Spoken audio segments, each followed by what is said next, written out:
بسم اللہ الرحمن الرحیم۔ السلام علیکم ورحمۃ اللہ وبرکاتہ۔ ناظرین، تکمت افیئرز کا استقبال ہے مقرر ٹی وی ریچل کے ایک نئے ایپیسوڈ فن تعبیر میں۔ ناظرین، اس ایپیسوڈ کے ذریعے ہم خواب اور اس کی تعبیر کا طریقہ سیکھیں اور جانیں گے۔ آج ہمارا ایپیسوڈ نمبر 1، اس لیے آج ہم صرف خواب اور اس کے اقسام کو آئیے جانتے ہیں۔ نمبر 1، اچھا خواب۔ ناظرین، خواب کی قسموں میں سے سب سے پہلی قسم اچھا خواب ہے۔ اچھا خواب یہ اللہ تبارک و تعالیٰ کی طرف سے ایک خوشخبری ہے، ایک بشارت ہے بندہ مومن کے لیے، اور یہ نبوت کے 46 حصوں میں سے ایک حصہ ہے۔ یعنی اچھا خواب ایک بشارت ہے، اس خوشخبری ہے بندہ مومن کے لیے، اور یہ نبوت کے 46 حصوں میں سے ایک حصہ ہے۔ یقیناً یہ ایک بہت بڑی بشارت ہے۔ نمبر 2، برا خواب۔ ناظرین، خواب کی یہ دوسری قسم ہے برا خواب۔ برا خواب یہ شیطان کی طرف سے ہوتا ہے۔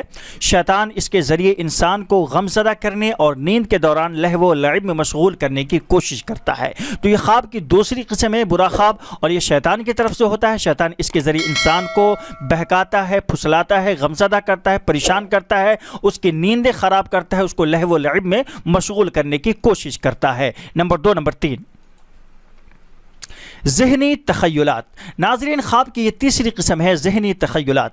ذہنی تخیلات دن کے وقت انسان کے ذہنی تخیلات نیند میں دکھائی دیتے ہیں۔ جی ہاں، اس میں اس کے یومیہ معمولات بھی آ جاتے ہیں۔ فار ایگزامپل، اگر انسان دن میں کھانا نہ کھائے اور وہ سو جائے تو رات میں وہ نیند میں دیکھتا ہے کہ وہ خود کھانا کھا رہا ہے۔ اسی طرح سے انسان کسی وجہ سے بہت زیادہ پریشان ہو، کسی فکر میں مبتلا ہو اور وہ سو جاتا ہے تو اپنے آپ کو نیند میں پریشان ہوا ہوتا بھی دیکھتا ہے۔ تو یہ خواب کی تیسری قسم ہے ذہنی تخیلات، جو اس کو نیند میں بھی دکھائی دیتے ہیں۔ ناظرین، آپ کو بتاتا چلوں کہ خواب کی ان 3 قسموں کے علاوہ خواب جتنی بھی طریقے کے آتے ہیں انسان کو، وہ صرف اور صرف قصے، افسانے اور کہانیاں ہوتی ہیں۔ وہ ایک جھوٹ اور من گھڑت چیزیں ہوتی ہیں، کیونکہ وہ سارے خواب تعبیر کے اصولوں پر کھرے نہیں اترتے، لہٰذا ان کی تعبیر نہیں ہو سکتی۔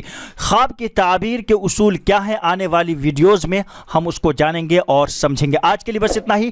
جاتے ہوئے ویڈیو کو لائک کر دیجیے گا، چینل پر نئے ہیں تو چینل کو سبسکرائب بھی کر لیجیے گا تاکہ ہماری ویڈیوز آپ کو ملتی رہیں، آپ تک پہنچتی رہیں۔ ملتے ہیں انشاءاللہ کی نئی ویڈیو کے ساتھ۔ السلام علیکم ورحمۃ اللہ وبرکاتہ۔